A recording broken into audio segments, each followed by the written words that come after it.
This episode is brought to you by Progressive Insurance. Do you ever find yourself playing the budgeting game? Shifting a little money here, a little there, and hoping it all works out? Well, with the Name Your Price tool from Progressive, you can be a better budgeter and potentially lower your insurance bill too. You tell Progressive what you want to pay for car insurance, and they'll help you find options within your budget. Try it today at progressive.com. Progressive Casualty Insurance Company and Affiliates. Price and coverage match limited by state law. Not available in all states. Score more with the college-branded Venmo debit card and earn up to 5% cash back with Venmo Stash. Got paid back? With the Venmo debit card, you can instantly access your balance and spend on what you want, like game day snacks, gear, tickets, and more. The more you do, the more cash back you can earn. Plus, there's no monthly fee or minimum balance. Sign up now at Venmo.com/collegecard. The Venmo MasterCard is issued by the Bancorp Bank N.A. Select schools available. Venmo Stash terms and exclusions apply at venmo.me/stash terms. Max $100 cash back per month. One of the questions I keep coming back to on the show is whether you are actually you. By which I mean that when you scroll your phone at midnight, when you pick a fight in the comment section, when you buy something you don't need to impress someone you don't even like. Is this all you making these decisions? Or is something else running in the background of your mind?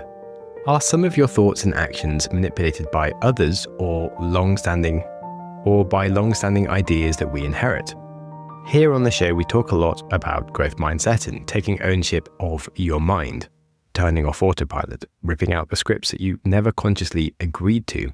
And today, I want to look into the deep history of where does that program even come from.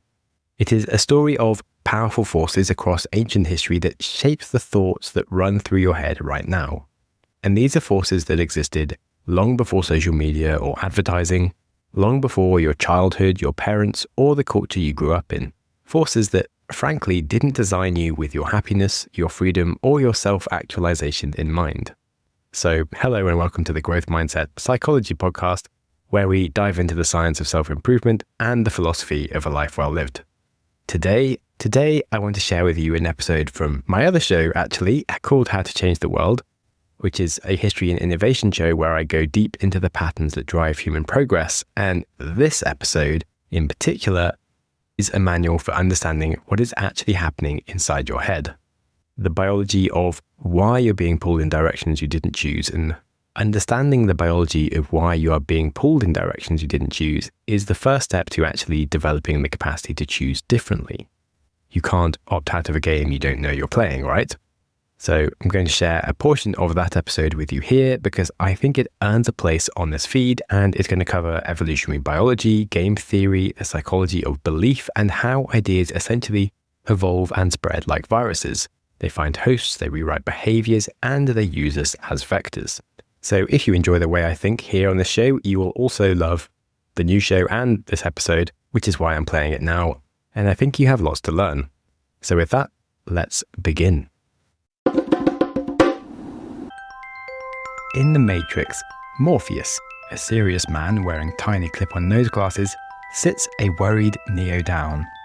He tells Neo that he is a slave, which doesn't make Neo any less worried. In fact, Neo's job, his memories, his very sense of self are just a projection designed to keep him docile.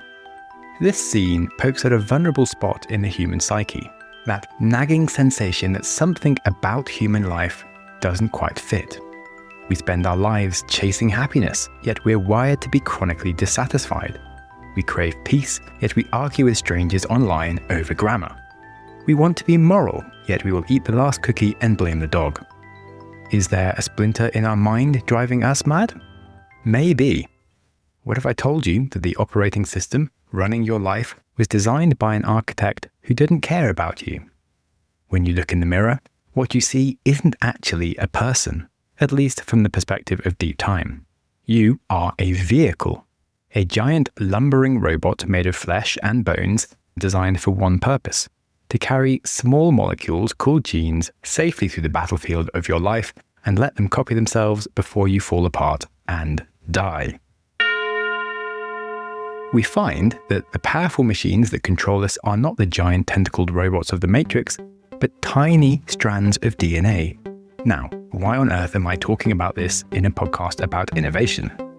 Well, every change or adaptation in a gene is an invention of nature, and the rules that govern the spread of these inventions apply to our own inventions and, of course, the ideas and technologies that will decide what humanity becomes next.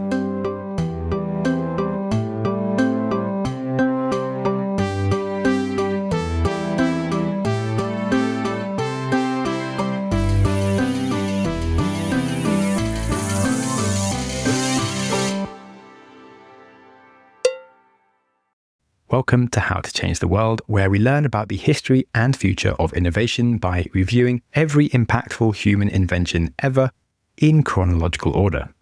I am your host, Samuel Webster Harris, taking you on this podcast journey through 3 million years of human history. Along the way, we also look at timeless lessons like in the episode today, where we will be starting with DNA, how life forms change, and consequently how ideas themselves come alive, develop minds of their own, and go on to change the world. I should just note that this is different to an earlier episode in the season on the laws of nature, and could be considered a continuation. I do believe that studying innovation without studying evolution or nature is like trying to study men without understanding women. In this episode, we'll see that what starts with germlines, game theory, and zombie rats will explain warmongering politicians, religion spanning continents, and even French driving. Finally, with all these mental models built, we will follow them into the future. So, truly a feast for the curious innovator who wants to know how the world works. And with that, if you are not subscribed, hit that button to join the journey, and let's get going. We like to believe that we are the authors of our own lives. We wake up, we choose our coffee, we choose our partner. We feel like the captains of a small but sturdy ship. But let's say you have a few too many glasses of wine. Suddenly you start laughing at jokes that aren't very funny. You become attracted to people and activities that can only be defined as a very bad idea. It's all a humbling reminder of how thin the layer of you really is and how much of your behaviour is actually just chemistry. So let's consider the drive behind our behaviours. In 1930s, the ethologist and Nobel Prize winner-to-be, Nico Tinbergen, was studying the three-spined stickleback fish and its emotions. One fine day, a male fish in his tank went crazy. It was smashing itself against the glass, but there were no other fish even in the room. As it happened, Tinbergen looked out to see what was going on, and he did notice a bright red Royal Mail postal van driving past. From the fish's point of view, it didn't see a van as much as it saw just a red dot. And Tinbergen wondered if it had a simple emotional shortcut. So he dangled a crude lump of wax with a red dot on it into the tank, and the fish went berserk and attacked it. But here's the funny part. Amongst his other experiments, he tried dangling a lump of silver wax shaped like a swollen belly. The same fish immediately stopped fighting and instead began zigzagging an exotic courtship dance. It really didn't matter that it was just a piece of wax. This little fish was going to shake it like his life depended on it. So we concluded that a red dot meant all-out war and a silver blob meant sexy time. I do wonder what it felt like to be that fish. Did he feel like he chose to attack the van? Did he feel like he fell in love with that piece of wax? Or was he just a passenger in his own body watching his fins flare and his hips shake? It is easy to laugh at that fish. Stupid fish, we might say, flirting with a candle, attacking red dots. One big waxident ready to happen. But in a way, we are the fish. And I'm more than just explaining the porn industry here, or why leaders of nations fight for power like toddlers fight over chocolate. Although both very strong theories. More widely, we really do just have basic buttons. I walk past a bakery, smell some fresh cinnamon buns, and my mouth and mind start watering. If I walk too close to a cliff, there is an incredible compulsion to slow down and tread very carefully. We are actually full of hardwired responses. After all, what is social media or advertising but systems designed to find the human versions of the red dots and silver blobs and utilize them to make you angry or horny so they can get you to buy and share things? Biology hard-coded the vulnerabilities into us, and our technologies find ways to exploit them. To quickly remind you how this biology business started, we must rewind 4 billion years. enough time for the Grand Canyon to form 800 times from the river slowly carving its way into the rock. So, a very long time ago, we find the primordial soup, an ocean of warm chaotic broth of chemical sludge bubbling away. Atoms bumping into atoms, and by sheer dumb luck, a molecule formed that had a superpower. It could copy itself. This replicating molecule didn't have a brain or a plan. It just had a chemical stickiness that attracted building blocks and arranged them into a perfect mirror image of itself. And thus, the soup transformed into a factory. These replicators were fighting entropy, and they spread like wildfire, consuming the resources of the ocean until they were in competition with each other. Some built walls of protein around themselves, creating cells. Much later, they clustered together to form colonies, and those colonies got bigger, smarter, and faster. They even grew fins to swim, legs to run, and teeth to bite. The great arms race of history exploded. Arms themselves were completely optional. Just as optional were the thoughts you think. Minds were shaped for the specific needs of the organism as much as their other appendages were. So how and why do genes decide what to make us think? Well, just like algorithms use statistics to decide what to fill our feeds with, nature is a big game of statistics for what your genes will tell you to do. Take the honeybee. When a wasp attacks the hive, a worker bee will sting it, knowing that this act will rip away her insides and her future. A poet might call this heroic courage, whereas the gene calls it a cost-benefit calculation. Due to the weird way that bees reproduce, a worker bee shares 75% of her genes with her sisters, so more than her own children. If her death helps save just 2 of her sisters, her genes are coming out ahead on the balance sheet. Thus, a selfish gene inside her makes the compulsion to die in sacrifice stronger than the compulsion to survive, because the gene itself comes out with a profit. Now, before we let these clinical statistics rip the romance out of the meadows and the forests, ocean and skies, it is worth noting that selfish genes don't necessarily mean selfish beings. There is a reason flowers are beautiful and mothers are caring, just as there is a reason we have civilization and laws. Genes discovered something more powerful than competition: cooperation. In your lifetime, your cells will divide roughly 10 quadrillion times. Cancer is what happens when just one of those cell divisions becomes uncooperative. It is a 0.000000000000000000001% rebellion rate, and the statistical improbability kills 10 million people a year. What I like about these numbers is it makes us realize how dramatic the scale of our cooperation is that keeps us alive. Under a microscope, you are trillions of cells, more cells than there are stars in the Milky Way. Yet bafflingly, your cells work together like a rowing crew, all pulling in perfect rhythm. Now, getting 8 humans to row in sync is a minor miracle, yet every single heartbeat of your life, a few billion muscle cells contract perfectly in time to keep you alive. The genes inside you might be selfish agents with their own agenda, but they are trapped in the same boat, which usually keeps them cooperative. So why does cancer even arise? For a single cell, it's kind of like it wakes up with a midlife crisis and looks around at the other cells dutifully doing their jobs. Liver cells processing toxins, skin cells forming barriers. And it thinks to itself, why am I taking orders? I used to be a somebody. Back in the primordial soup, I was a champion replicator. So it defiantly stops rowing in rhythm, it replicates wildly, shoving other cells aside, convinced it's living its best life. Unregulated greed that forgets the bigger picture and burns the house down in the process on its quest for immortality. In the business world, you could think of a monopoly a bit like a form of cancer. The business just wants to grow as much as it can, but in the process it ends up stifling innovation by preventing fair competition. It tries to funnel all resources to itself whilst eliminating others. That's why we have rules against them in society, so that a healthy ecosystem of business can thrive just like a healthy body. These examples should make you wonder, is everything around us operating from a dark and selfish core? Why does kindness feel so real? Why do we help strangers or feel guilty when we let someone down? Part of the answer is that selfishness has limits. A virus that kills every host too fast wipes itself out. So evolution discovers a balance. Predators don't eat every last prey animal.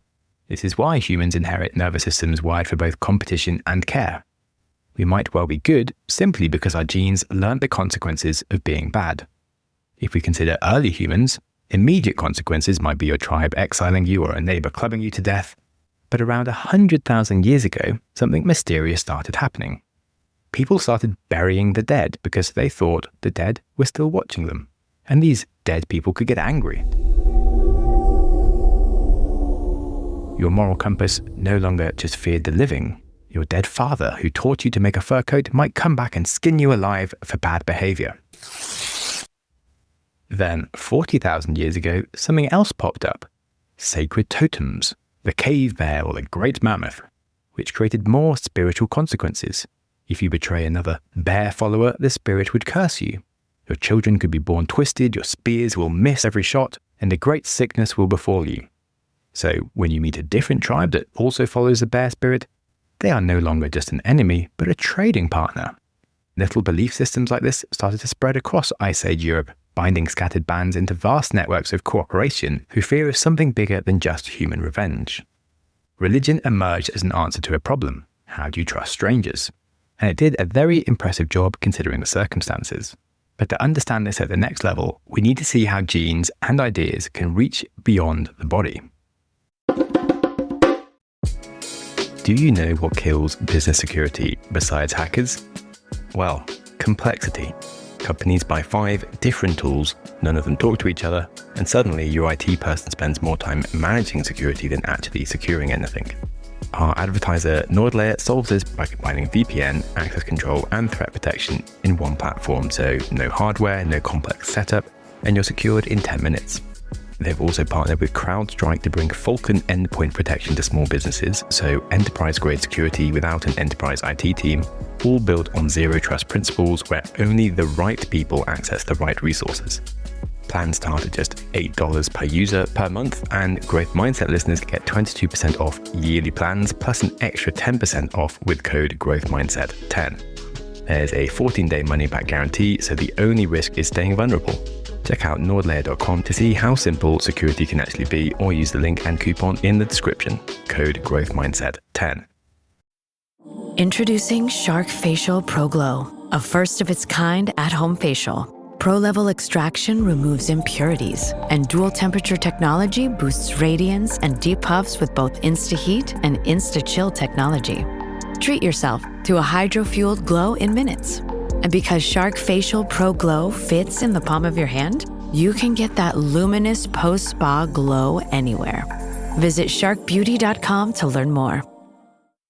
Eczema is unpredictable, but you can flare less with Ebglyss, a once-monthly treatment for moderate to severe eczema.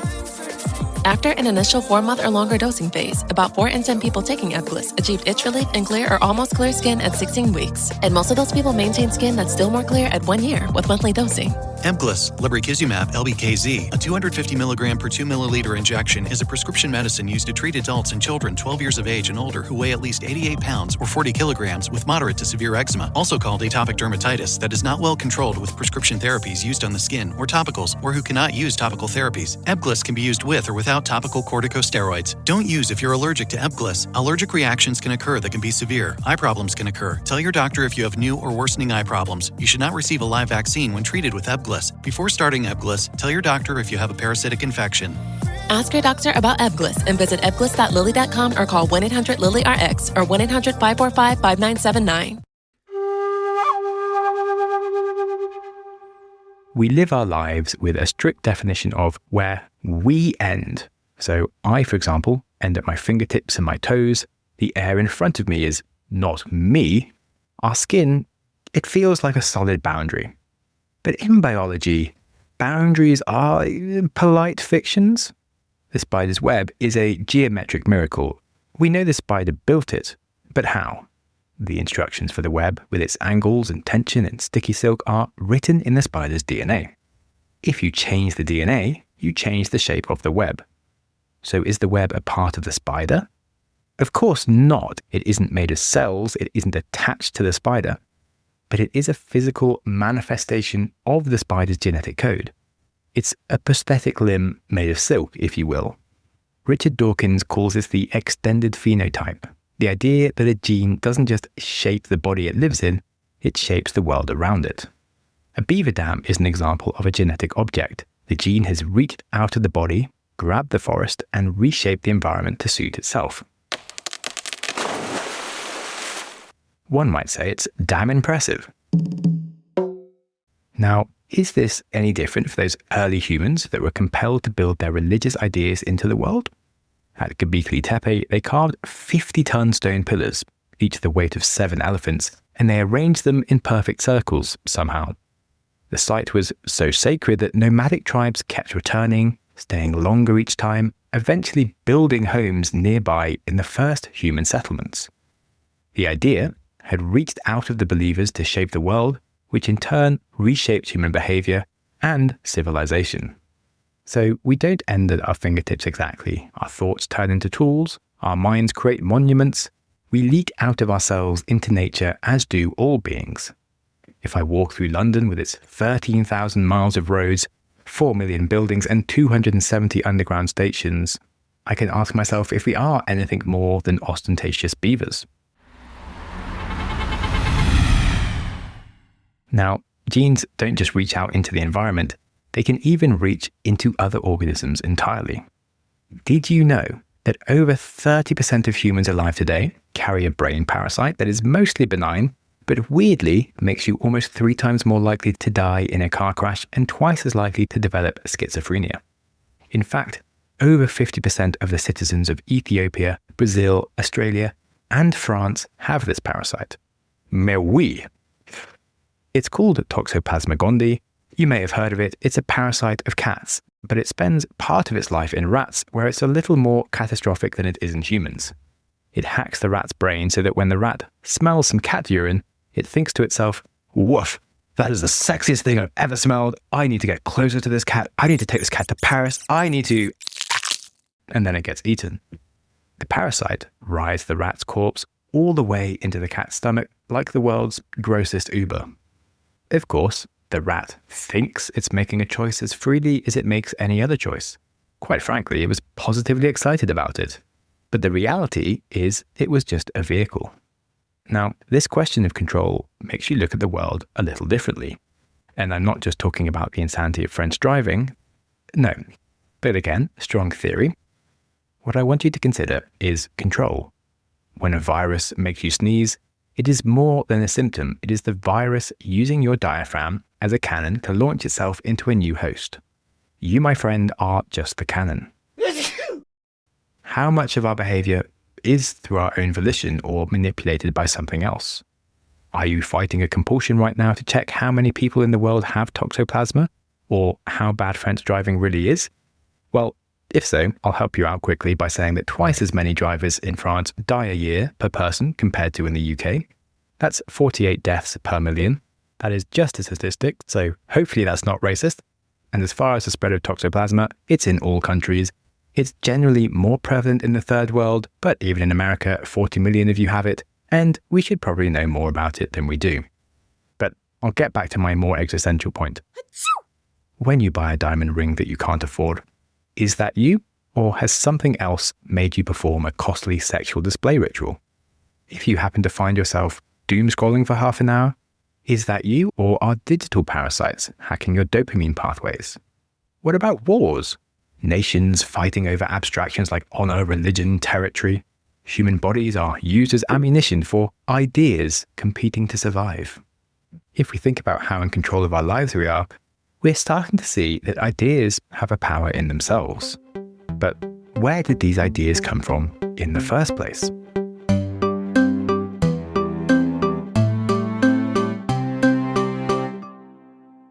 The key to our inventive aptitude is our intelligence.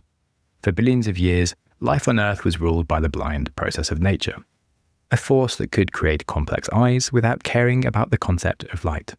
It could build wonderful wings without the williest idea of what gravity was. Evolution built claws, camouflage, cartilage, and canines, and one day, quite coincidentally, it gave us consciousness and a curious case of creativity. Brains that began as simple rule followers like attacking red dots became prediction engines. An animal might want to know if a branch will snap before they put their weight on it. A squirrel will even store nuts for winter, and a crow can picture how a tool can be used to reach food. This is all down to brain complexity. A bee has 1 million neurons, a mouse has 70 million, and you have 86 billion. The added complexity has an emergent effect. We started running predictions about all sorts of things that don't even exist yet. What if I sharpen this rock? What if my friend betrays me? What if there is something after death? To run all those simulations efficiently, the brain needed a shortcut. So it created a central character in the story, a protagonist who experiences hunger, makes plans, remembers the past, and worries about the future. The protagonist, of course, is what we call me. You don't feel like a collection of 86 billion neurons. You feel like a unified self with emotions, memories, principles, all woven into a story of I am this kind of person and I do these sorts of things. This opens up the door for ideas to get in about who we are. And ideas are dangerous things for a gene. A lioness doesn't wake up one morning and think, you know what? I'm going to travel whilst I'm young, see the Serengeti, find myself, take up yoga, start a blog about authentic living and have some me time because honestly, I've had enough of men anyway. No. Like water flowing downhill and trees reaching for the sky, she will have cubs and spend 80% of her waking life hunting or nursing until she dies. No pause for thought. A modern human, however, we can ignore our genes as easily as we ignore our parents. A human can even set themselves on fire and burn their genes to dust for a cause they believe in, because they are simply the sort of person who does that sort of thing. So, how do these ideas get around? Well, if you listen to our episode on language, you'll know we used our powerful imaginations to come up with ways to talk to each other. That meant these ideas could start jumping from brain to brain. And thus, a new replicating life form was born. Richard Dawkins calls it the meme. Our brains created a new primordial soup of culture where these replicators could breed. And just to be clear, a meme is more than just a stupid picture going viral. It is essentially an idea or unit of culture that has a life of its own, like a catchy melody, or a recipe that becomes a national dish, or a religion. A meme is just an idea that gets repeated and passed around, mutating as it goes. Once an idea has escaped your mind, it is now a meme fighting for survival in the space of other minds. Just like genes, they compete to survive, but where they differ is in the speed of the process. There's a memorable scene in The Matrix where Neo plugs into a training simulator for a few seconds and then wakes up with the statement, "I know Kung Fu." Show me. In human timelines, this seems like magic, but biologically it is a perfect metaphor for what memes did to our species. In nature, if you want a thicker coat for winter, as we learnt in our clothing episodes, well, you'd have to wait thousands of years for a random mutation to roll out across the species. It is a hardware update. But a meme is a software update. Once humans figure out how to sew a coat, they tell their friend, boom, one coat app installed. That friend tells 10 others, then 100. Within a few generations, an entire species can download winter clothing. A bat's wing took 50 million years to evolve from a mammal foreleg. The Apollo program went from concept to moon landing in 8 years. So humans have found themselves no longer constrained by Darwinian evolution. We are hurtling down the light speed lane of cultural evolution, seizing the reins from Mother Nature with no idea where we even want to go. We've gone from barely surviving an ice age to building rockets, just making it up as we go along. An interesting case study is the concept of social media. Billions of us voluntarily open apps every day that are mimetic slot machines. They're platforms that test millions of videos, images, and headlines to see which will spread the fastest through human brains. So when you see a viral post, you are literally watching an idea that won an evolutionary tournament. And of course, in this show's quest to get the hang of how innovations work instead of just reacting to them, we are, of course, interested in how ideas and innovations spread. Firstly, it's important to know that a gene, like an idea, doesn't have feelings or morals. Like a virus, it only has a drive to be repeated. It drifts through the air between us, looking for a host that resonates with its shape. Some ideas find purchase in our anger, others in our hope. But once inside your mind, the idea begins to rewrite the host's behaviour to suit its own propagation. So ideas are cultured within our minds, and we become vectors for them, sneezing them into the minds of others. Achoo! In 1622, Pope Gregory created the Congregation for Propagating the Faith, sending missionaries to every inhabited continent, where they converted an estimated 1 million people per decade, faster than any other religion previously. The congregation's name became shortened to the word propaganda, which is where that word comes from. We've all seen idea viruses spread. A friend gets obsessed with an air fryer. You don't understand, they promise. It's life-changing. The crispiness, the efficiency. You can cook anything. I made chickpeas yesterday and I just wept. They have, of course, quite simply become a carrier, trying to infect you with their air fryer meme. Now, if you scale this up, the Communist Manifesto, published in 1848, infected 40 countries by 1920. Nazism went from being a party with just 55 individual members in 1920 to controlling an entire nation of 66 million people by 1933. Both these ideas spread through converts whose entire personality got overwritten, who try to infect everyone around them, and, disturbingly, we can see it with the extreme left and right rising again. Your colleague's air fryer obsession won't start a world war, quite luckily, but the patterns, the fever, the vocabulary shift, the evangelizing, it is the same cognitive hijack, just waiting for the right virus. I know this is all a bit funny sounding sometimes, considering that to be thinkers of thoughts, we are also the medium within which thoughts live. Like, let's say I get excited by an episode topic and research it to death and bore people over dinner. Am I exploring an idea freely, or is an idea colonizing my brain? Who knows? The answer is probably both. But it doesn't make it any less strange, but onwards. I mentioned that ideas can act against the genes of their carriers. But what makes that happen? Surely successful memes keep their believers alive and reproducing. That would make sense. Well, maybe not. Enter the specialized carrier class. Early shamans, for example, risk their lives handling venomous snakes, drinking poisonous concoctions, entering trance states. The ones that survived could claim they conversed with spirits and learned some magical ways of healing. The costly process to get there made them beacons of hope, belonging, and a good fear of angry spirits, making them more believable. As societies scaled up, religions needed full-time distributors that kept the message consistent. From the gene's perspective, a monastery of celibate monks, for example, is a black hole with no escape. But from the meme's perspective, it's a buzzing hive of infection.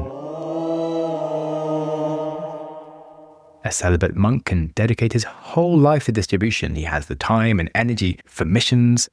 Without family ties, he can move wherever the meme needs to be spread, and the noble virtues with which he lives his life act like costly signaling. Here he is, paying a huge personal price, so he must really believe in this thing, and it probably must be true. The priest has become a walking billboard. This, of course, wasn't planned. Earlier religions without such dedicated carrier classes were just less sticky, and religions with them, Christianity, Buddhism, Islam, they conquered continents. Natural selection just operating on ideas. And the same pattern appears everywhere. Nations need soldiers, currencies need banks, innovations need evangelists. Those with the best spreaders survive. Right, so a good time to consider some game theory. We've learnt that memes are alive-ish, competing in one big hypothetical soup for space in our brains. Okay, that is where I am going to leave you for today. What comes next in this episode, if you want to go find the second half, is a look into game theory, the evolution of civilization, and a hypothesis about our future as we bring artificial minds into play. I use some of the ideas that we've learned today so far and create some theories that aren't really spoken about that much regarding what on earth is going to happen next, which I think is actually quite useful to know if you are into AI at all. So a few big ideas that do bring this whole episode together and are worth listening to if you enjoyed the episode so far. And that is all over on my new show called How to Change the World, and I'd love you to join me over there if you can search in your podcast player. Right, with that, I hope you enjoyed the episode, and if you do ever have any questions for me or ideas, feel free to reach out to growthmindsetpodcast@gmail.com or contact me through the website or in the comments. Cheers! Thank you so much for listening. Go you! Your consistency to reach the end of an episode is legendary. My hero!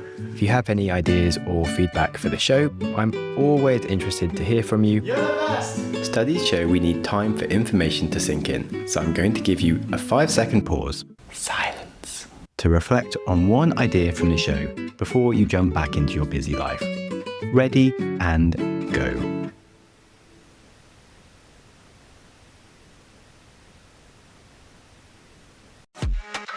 Monster Energy. Everybody knows White Monster, Zero Ultra. That's the OG. It kicked off this whole zero sugar energy drink thing. But Ultra is a whole lineup now. You've got Strawberry Dreams, Blue Hawaiian, Sunrise, and Vice Guava. And they all bring the Monster Energy punch. So if you've been living in the white can, branch out. Ultra's got a flavor for every vibe. And every single one is zero sugar. Tap the banner to learn more.